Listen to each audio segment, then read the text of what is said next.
J'ai derrière moi la Tesla qui pourrait être la plus vendue de 2026. C'est la nouvelle Tesla Model Y Standard. C'est le SUV le moins cher du constructeur américain. Alors certes, c'est pas la plus rapide, c'est pas la plus technologique et il y a eu énormément de concessions de la part de Tesla pour réduire les prix, mais ça ne veut pas dire que c'est une voiture au rabais, loin de là. On va découvrir les points positifs, mais aussi forcément les points négatifs de cette voiture. Allez, venez, on va l'essayer ici à Berlin sur les routes. Avant d'aller plus loin dans cette vidéo, sachez qu'on a ouvert une chaîne survoltée spécialisée dans le 100% électrique. Donc si vous êtes passionné par les voitures électriques, n'hésitez pas à vous abonner à notre nouvelle chaîne YouTube puisqu'on publiera la plupart des nouvelles vidéos directement en avant-première sur cette chaîne. Tous les liens sont dans la description, foncez, on vous attend nombreux et on reprend cette vidéo.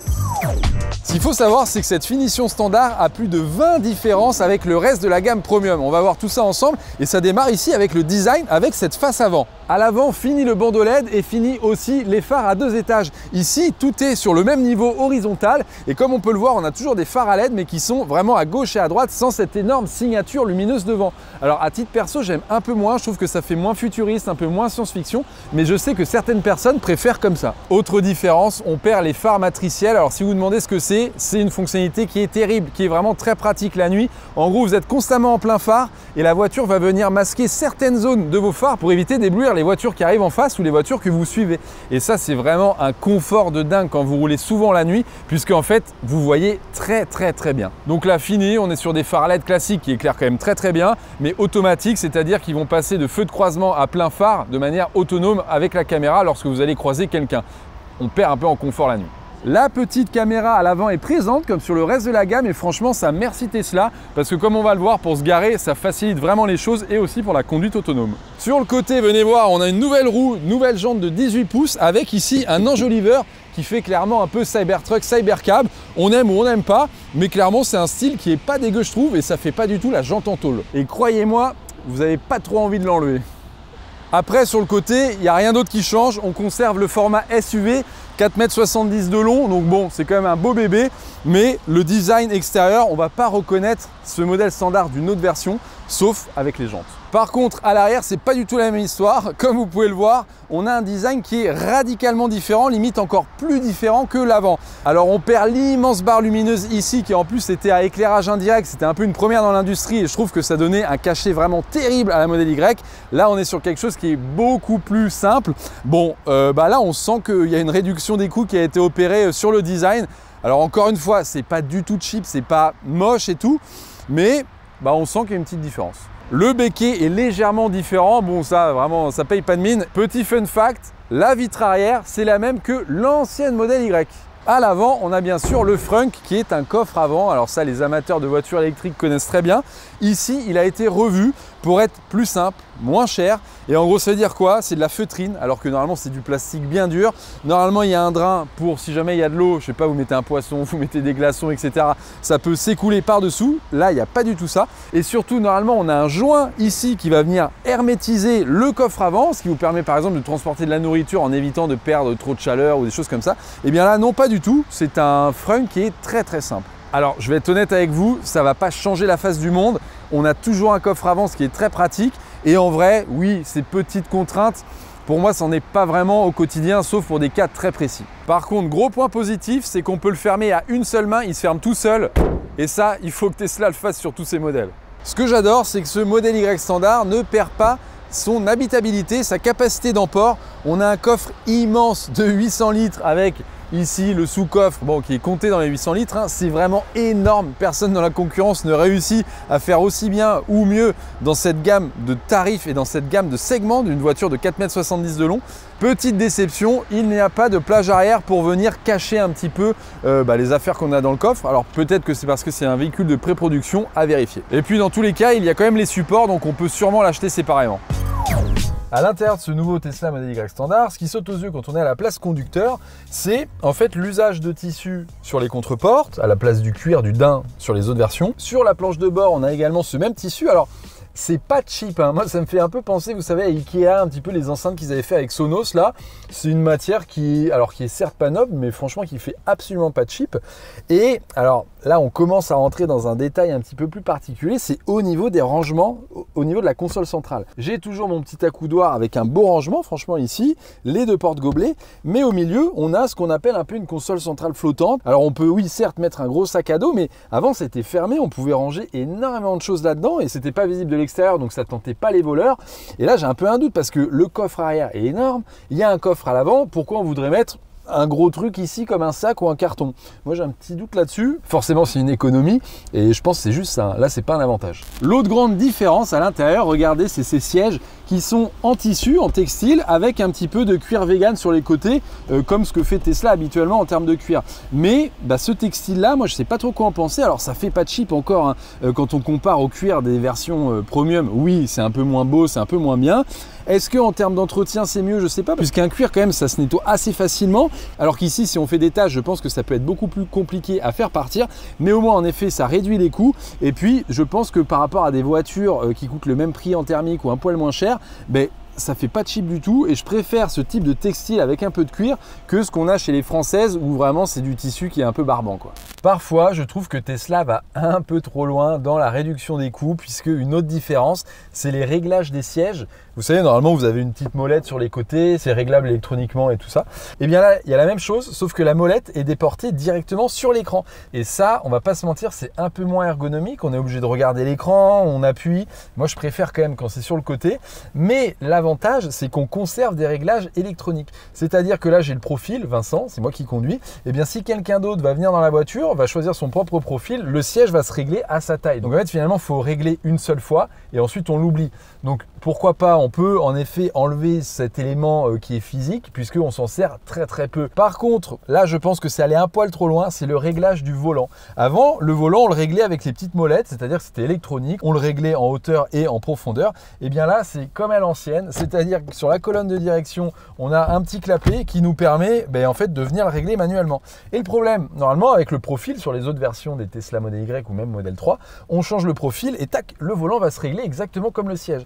Et bien là en fait quand on va changer de profil, le siège va se régler mais le volant va rester aux mêmes dimensions. Donc ça peut poser problème si vous partagez votre voiture avec quelqu'un d'autre dans votre vie et que les deux ont une taille fondamentalement différente. Autre manque, c'est la disparition de la célèbre bande LED qui a été introduite avec la Model Y restylée et Model 3 restylée, qui fait l'intégralité de l'habitacle. Et bien ici il n'y a pas du tout ça, il n'y a pas trop d'éclairage dans l'habitacle, donc la nuit ça sera un petit peu plus triste. Alors oui, c'est pas du tout indispensable, je suis d'accord avec vous, ça permet d'économiser quelques euros, pourquoi pas. Allez, on continue dans ce qui manque.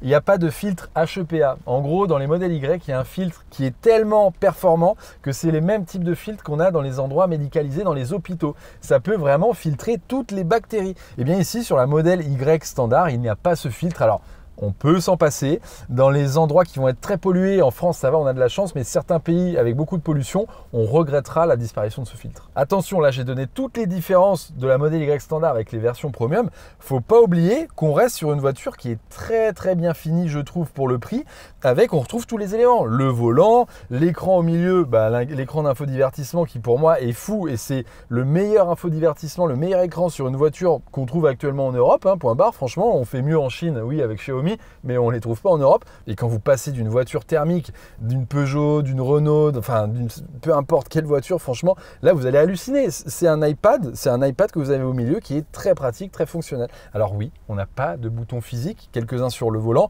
donc ça les allergiques au tout tactile vont encore râler, je suis désolé pour vous, mais en tout cas, moi j'adore cette expérience. Alors oui, il n'y a toujours pas Android Auto et Apple CarPlay, et ça c'est vraiment dommage. Alors certains vous diront oui, mais il n'y a pas besoin parce que l'écran il est fou, l'interface elle est folle, c'est vrai, mais parfois moi j'en ressens le besoin. Si vous voulez mettre Coyote par exemple, si vous voulez mettre une de vos applications favorites, vous ne pouvez pas, elle sera sur votre téléphone qui sera au milieu, avec soit dit en passant les deux emplacements de recharge sans fil qui sont très pratiques mais qui ne sont pas ventilés. Ça c'est dommage pour l'endurance de votre batterie de téléphone, ça peut l'abîmer un peu parce que ça surchauffe légèrement. Et puis on a quand même encore encore les ports USB-C qui peuvent monter jusqu'à 65 watts. Ça vous permet de recharger une console portable, un ordi, des téléphones, enfin bref, ça reste quand même très pratique au quotidien. Les places arrière, parlons-en un petit peu. Alors, il n'y a pas de changement fondamental par rapport à modèle Y Premium. On a toujours énormément de place, mais vraiment énormément de place, que ça soit au niveau des genoux, que ça soit au niveau des pieds, que ça soit même en largeur. Franchement, c'est un gros SUV, c'est vraiment énorme. Par contre, moi, ce qui me saute aux yeux dès que je rentre dedans, c'est l'absence de toit vitré. Alors c'est dommage parce qu'il y a pourtant une vraie vitre au-dessus, hein. C'est pas de la tôle, c'est pas de l'alu, non, non. Et juste, elle n'est pas traitée contre les UV, UVA, UVB, etc. Donc vous pouvez prendre des coups de soleil, il peut faire super chaud dans l'habitacle, vous pouvez même sentir le froid en fait. Donc ici, ils ont mis du textile qui est rembourré, hein. C'est pas juste un ciel de toit où on touche le verre en dessous, non, non, c'est rembourré. Du coup, ben, on manque de lumière, surtout là aujourd'hui, il fait assez gris. Et je trouve que c'est ça, ça donne un peu une sensation, bah, ouais, un peu une sensation d'être engoncé à l'intérieur de la voiture. Alors attention, regardez, la garde toit est quand même assez élevée, hein. Je suis à 1m84, j'ai encore facile 10-15 cm, donc là-dessus, il n'y a rien à redire. Mais c'est plus en termes visuels, en termes d'ambiance lumineuse tout simplement dans l'habitacle. Alors après, je sais qu'il y a des gens qui n'aiment pas les toits vitrés, bah là clairement vous serez content, et notamment en Chine, mais je pense que pour l'Europe, vous me direz ce que vous en pensez en commentaire, mais je pense que la plupart des gens apprécient le toit vitré. L'autre manquement par rapport au modèle Y Premium, c'est que les sièges ne sont pas chauffants à l'arrière. Ils le sont à l'avant, mais ils ne sont pas ventilés à l'avant derrière, alors qu'à l'arrière, bah, rien du tout. J'avais hâte de tester la coudoir centrale, j'ai pas été déçu. C'est du second degré. Regardez-moi ça. Ça ouvre carrément le siège du milieu. En fait, c'est pas un accoudoir central, c'est le siège du milieu qui se rabat pour me donner 2 porte-gobelets. Et ça, de 1, je trouve que ça fait cheap. Et de 2, ça peut carrément être dangereux. Si vous avez un chien à l'arrière, bah là, il peut venir se balader tranquillou à l'intérieur de l'habitacle. Ou si vous transportez un sac que vous freinez urgemment, le sac peut se trimballer et arriver à l'avant, quoi. Donc là, je trouve que c'est pas très ouf. Et puis même en termes de sensation de bruit, eh bien, le fait de rabattre carrément ce siège, vous avez accès au coffre, certes, ça peut être pratique, mais ça vous fera un peu plus de bruit de roulement, puisque le coffre est souvent quand même moins insonorisé, surtout qu'ici, il n'y a pas de plage arrière. Par contre, j'avoue, ça peut être pratique, ça joue le rôle de trappe à ski. C'est-à-dire que par exemple, si vous transportez des skis ou même une longue planche de bois, bah là clairement vous pouvez l'amener jusqu'à l'avant de la voiture sans souci. On termine sur la dernière différence à l'arrière, c'est l'absence d'écran au milieu, puisque désormais sur les nouvelles modèles Y et modèle 3, vous avez un écran de 8 pouces à l'arrière qui peut être pratique soit pour divertir les enfants en mettant des vidéos, des jeux, ou même pour régler les sièges à l'arrière, que ce soit le chauffage, ou même par exemple régler le siège avant pour l'avancer pour avoir plus de place sur le côté, pour gérer également la musique. Et bien tout ça, ça disparaît puisque j'ai juste des bus d'aération qui vont me réchauffer ou me refroidir, mais pas d'écran. Franchement, c'est pas forcément un grand manque, mais c'est toujours bon de le souligner. L'ADN d'une Tesla, c'est toute sa partie connectée. Et en gros, là, c'est représenté par cet écran de 15 pouces qui est en plein milieu de la planche de bord. C'est le cas sur toutes les Tesla, modèle Y, modèle 3. Ce qui est intéressant, c'est que dans cette version pourtant plus abordable, avec beaucoup de concessions réalisées par Tesla pour réduire les coûts, eh bien on conserve l'intégralité du système d'infodivertissement qu'on connaît déjà sur le reste de la gamme. Et je trouve que c'est très important puisque c'est ce qui fait en partie la valeur d'une Tesla. C'est le fait qu'elle puisse être mise à jour très régulièrement pour pouvoir métamorphoser l'expérience visuelle, mais aussi l'expérience en termes de fonctionnalité pratique, de puissance de moteur qui peut être augmentée du jour au lendemain avec une mise à jour, de la recharge qui peut devenir tout d'un coup plus rapide. Et tout ça, c'est pas juste de la théorie, c'est des choses qui sont déjà arrivées en pratique sur certaines Tesla. À titre d'info, moi j'ai une Tesla Model 3 depuis 2020. Elle n'a plus rien à voir en termes d'infodivertissement. En 5 ans, il y a eu de nombreuses mises à jour qui ont rajouté, comme je l'ai dit, des fonctions, mais qui ont aussi changé l'interface, le visuel. Et ça, je trouve que c'est fort puisque quand on achète une voiture thermique ou même des voitures électriques d'autres constructeurs, on sait qu'on l'achète en 2020, en 2025, on aura les mêmes fonctionnalités et on aura le même design. Et bien là, c'est comme un iPhone, comme un smartphone sous Android, ça se met à jour très régulièrement avec de nouvelles fonctions et moi ça j'adore, ça permet à la voiture de prendre de la valeur. Et puis si vous ne connaissez pas l'univers Tesla, en gros sur l'écran, on a YouTube, on a Spotify, on a des jeux, on a tout un tas de choses, il y a même un mode camping, un mode chien. Alors ça sert à quoi? Eh bien si vous laissez votre chien dans la voiture, vous pouvez activer la clim ou le chauffage et il y aura un message écrit sur l'écran je reviens bientôt pour éviter qu'en pleine canicule, les gens s'inquiètent de l'état de votre chien resté dans la voiture. Ben non, il sera tranquille, le loulou. Il aura pas chaud, pas froid, il sera nickel. Le mode camping, c'est quoi? Imaginez, il y a plus de 2000 litres de volume à l'intérieur de la Tesla quand on rabat les sièges à l'arrière. On peut acheter en accessoire officiel un matelas qui va se gonfler avec les prises électriques de la voiture. Eh bien, vous pouvez dormir dans la voiture à 2 personnes, être tranquille, avoir le chauffage, avoir les prises USB qui sont allumées pendant que vous dormez. Et en gros, ça c'est le mode camping. Et c'est quand même dingue de se dire qu'on peut faire tout ça dans une voiture. Autre fonction notable qu'on a sur toutes les Tesla, c'est l'intégration du planificateur d'itinéraire au sein du GPS. En gros, imaginez vous faites un Paris-Marseille. Eh bien, vous rentrez dans le GPS votre destination. Et si jamais vous n'avez pas assez d'autonomie, eh bien, la voiture va vous indiquer il faut vous arrêter à tel superchargeur ou à telle autre borne de recharge d'un concurrent pour recharger votre voiture, combien de temps ça va mettre, à quelle heure vous pouvez repartir et à quelle heure vous arriverez. Et tout ça, c'est super bien intégré puisque par exemple, il y a la disponibilité des superchargeurs en temps réel, savoir s'il y aura un peu de queue, savoir si au contraire c'est libre.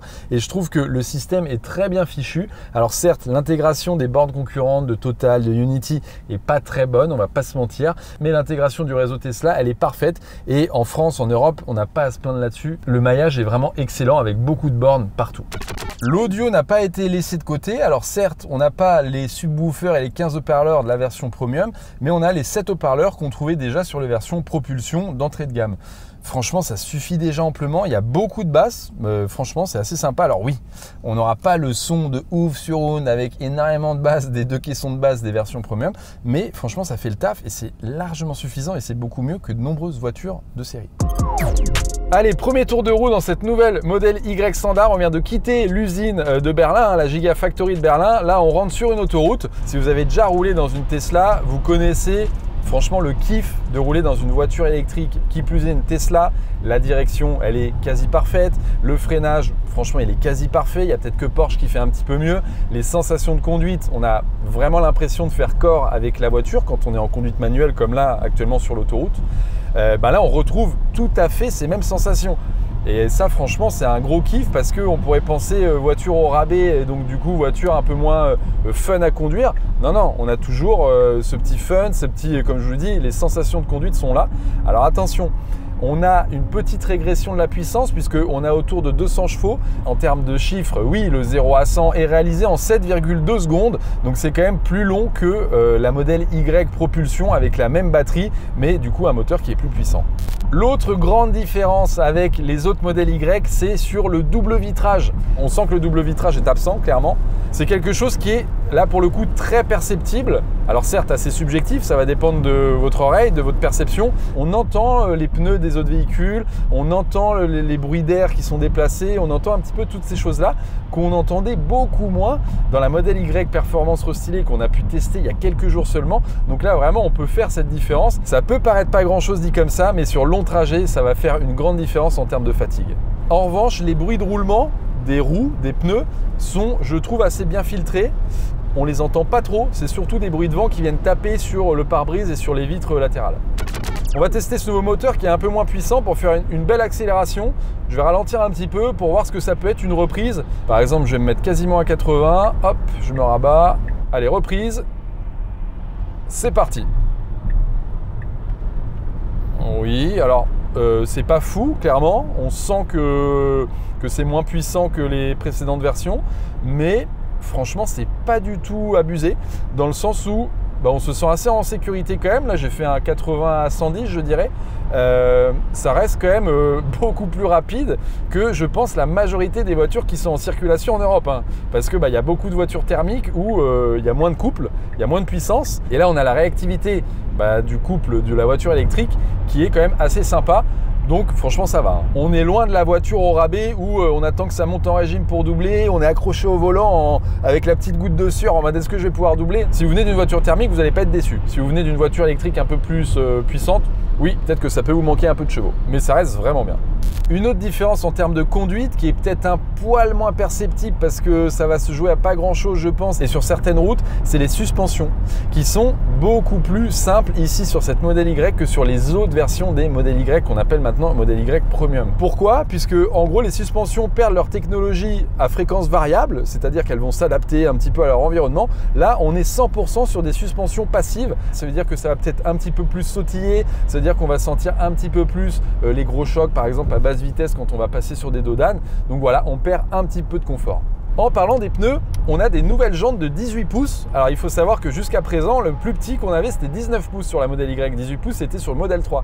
Et ça veut dire quoi? De réduire la taille des jantes, de 1, ça permet d'avoir un confort un petit peu supérieur puisqu'on a plus d'air finalement dans le pneu, ce qui permet de compenser un petit peu les suspensions moins bonnes. Et l'autre intérêt, c'est de consommer moins d'énergie. C'est ce qui permet à Tesla d'annoncer une consommation WLTP, c'est-à-dire théorique, de 13,1 kWh au 100 km. Et en gros, si vous ne savez pas ce que ça veut dire, c'est l'une des voitures électriques qui consomme le moins d'énergie au monde. Et ça va au-delà de ça. C'est qu'elle consomme même moins d'électricité pour parcourir 100 km que la Tesla Model 3, qui est pourtant une berline plus basse, plus légère et donc plus aérodynamique et qui normalement consomme moins. Mais le moteur, les pneus, la taille des roues, etc. fait que c'est la Tesla qui consomme le moins. Alors attention, c'est sur un cycle mixte avec de la départementale, de la ville, un peu d'autoroute. Si vous faites que de l'autoroute à 130, je pense qu'il faudrait vérifier sur les données du site allemand. Je pense que vous allez consommer un peu plus d'énergie dans cette Model Y que dans la Model 3, puisque à haute vitesse, c'est l'aérodynamisme qui va prendre le dessus en termes de consommation et on fait pas mieux qu'une berline à ce jeu.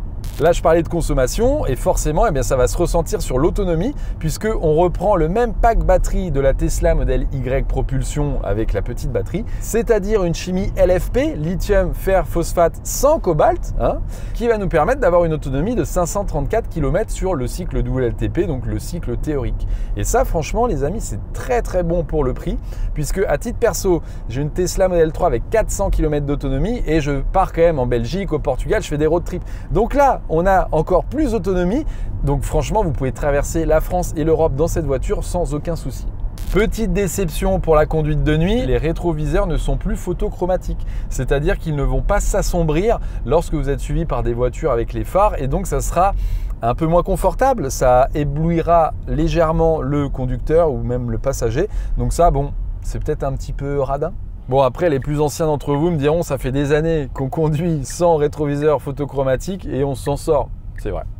Et ce qui est fou, c'est que même sur cette voiture la moins chère de Tesla, on retrouve l'intégralité de la suite matérielle et logicielle pour la conduite autonome. Alors comme ça peut peut-être vous effrayer en me disant non, moi je veux conduire ma voiture. Mais attendez, ce que je vais vous raconter, c'est assez fort, c'est que dès que le FSD, le Full Self Driving, c'est-à-dire la fonction où vous rentrez dans le GPS une adresse, la voiture va vous y amener toute seule. On l'a déjà testé aux États-Unis, là où ça marche et là où c'est légal. Et bien quand ça va arriver en Europe, d'ici quelques mois, 1 an ou 2 grand maximum, cette voiture sera compatible avec cette fonction et vous pourrez l'activer via une mise à jour logicielle payante au sein de l'écran. Et ça, c'est très très fou parce que là, je suis les mains libres. C'est ce qu'on appelle l'autopilote. Donc là, c'est une conduite qui est semi-autonome. Il faut encore que je vérifie la route. La voiture peut me repasser le volant. Mais ça fonctionne comme sur les Tesla les plus chers. C'est-à-dire que c'est vraiment les mêmes capteurs, les mêmes caméras, le même ordinateur, le même processeur. Vraiment, mais l'intégralité de ce qu'on connaît déjà aux États-Unis et sur les autres voitures en Europe de Tesla qui sont intégrées là-dedans. Et ça, c'est très très fort et c'est ce qui va permettre à cette voiture de maintenir une valeur sur le marché dans les années à venir, puisque quand vous allez la revendre d'occasion, elle sera équipée de toute cette suite-là et les gens qui sont intéressés pour avoir une conduite 100% autonome pour peut-être gagner de l'argent avec, puisque c'est ça le business model, Elon Musk et Tesla ne s'en cachent pas, ça sera de pouvoir louer votre voiture de manière autonome. Elle ira chercher des clients pour vous comme si vous étiez chauffeur VTC, mais vous restez chez vous pour réduire le coût d'usage de votre voiture. Et bien cette Model Y standard est compatible avec ce futur business model. Ce que ça veut dire aussi plus concrètement en pratique quand vous l'achetez dès aujourd'hui, c'est que vous pouvez faire 1000 bornes sur l'autoroute comme je suis en train de faire, c'est-à-dire les mains qui ne sont pas sur le volant, les pieds qui ne sont pas sur les pédales et la voiture va prendre les virages, ralentir, accélérer. Elle peut même doubler toute seule si vous achetez l'option. Donc franchement, pour moi, ça c'est bravo Tesla d'avoir maintenu cela. Alors oui, la voiture va me demander de maintenir les mains sur le volant toutes les 10 ou 15 secondes, mais je peux quand même être dans un virage les bras croisés et la voiture va prendre le virage. Alors je sais, ça peut impressionner, mais je connais cette techno, je l'utilise au quotidien sur quasiment 100 000 km depuis plus de 5 ans et franchement, c'est beaucoup plus sûr qu'un conducteur humain. Faut que je vous parle d'une fonction qui, moi, commence à me saouler un peu chez Tesla.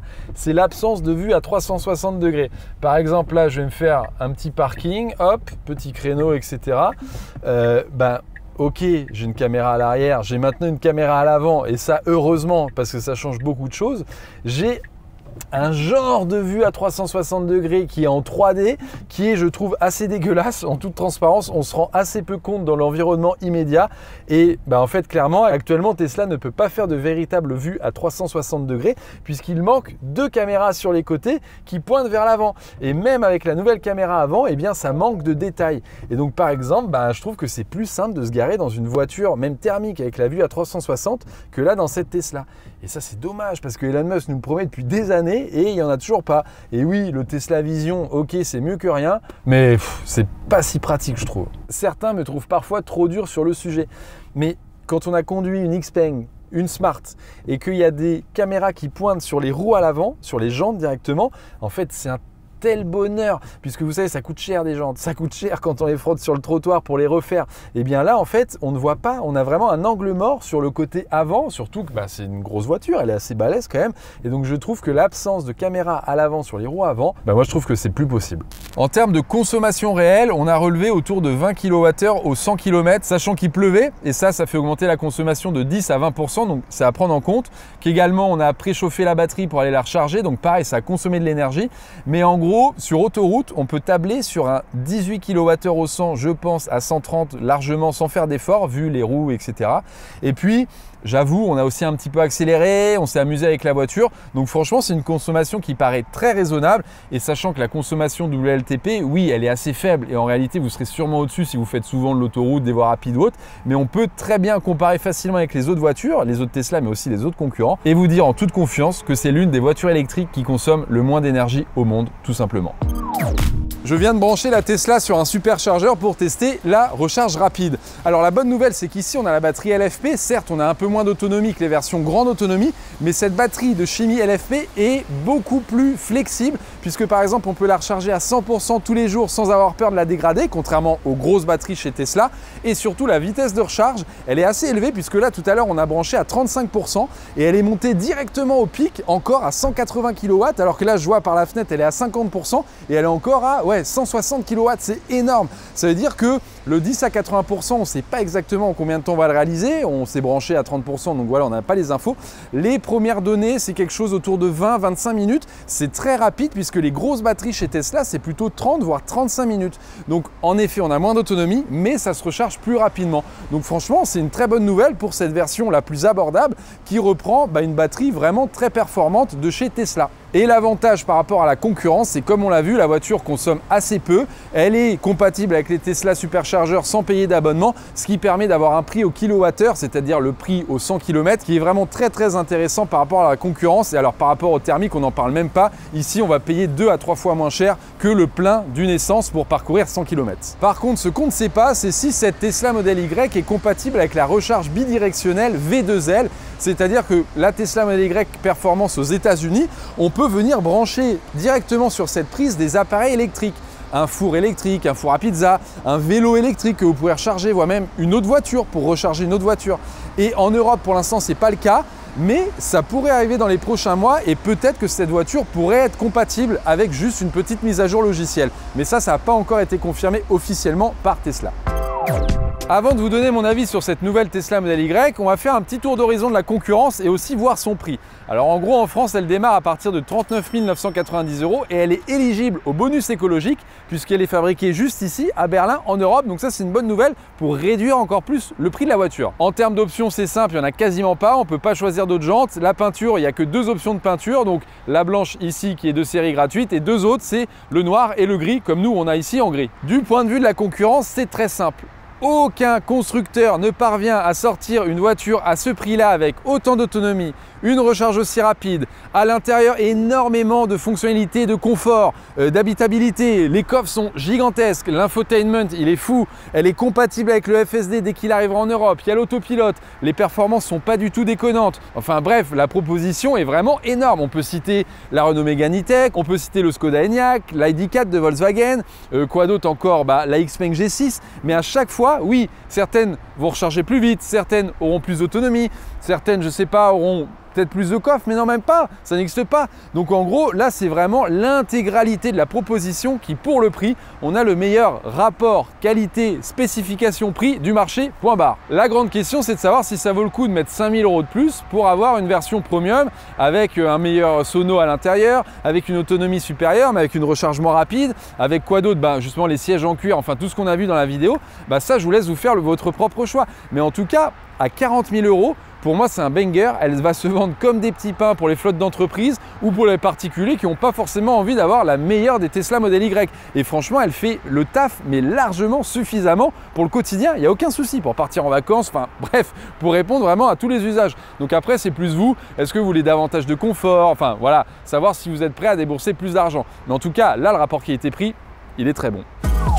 Bon, maintenant je vais vous donner mon avis un peu plus personnel. Je suis légèrement déçu. Pourquoi? Parce que je m'attendais, comme tout le monde je crois, à une Tesla plus abordable, autour de 25 000, 30 000 €, comme Elon Musk nous le promet depuis des années. Et en fait, non. Le milliardaire américain, il a perdu la boule. Oui et non, je vais vous expliquer pourquoi. Il a annulé le projet de voiture plus petite, plus compacte, la fameuse Model 2 à 25 000 $, donc elle est entre 25 et 30 000 € avec les taxes et tout ça. Pourquoi? Pour nous servir cette Model Y plus abordable, mais qui est quand même à 40 000 €. Je suis d'accord avec vous, c'est pas du tout à la portée de toutes les bourses. Et en fait, ce qu'il faut bien voir, c'est que Elon Musk ici, il a essayé d'être très rationnel. Il n'a pas voulu ouvrir une nouvelle ligne de production pour une Model 2 qui aurait coûté énormément d'argent et qui aurait fait perdre de l'argent à Tesla sur plusieurs mois, voire même peut-être plusieurs années. Donc là, la Model Y, elle est rentabilisée, Tesla gagne de l'argent avec, il n'y a aucun souci. Donc allez, on fait quelques ajustements et on peut réduire le prix.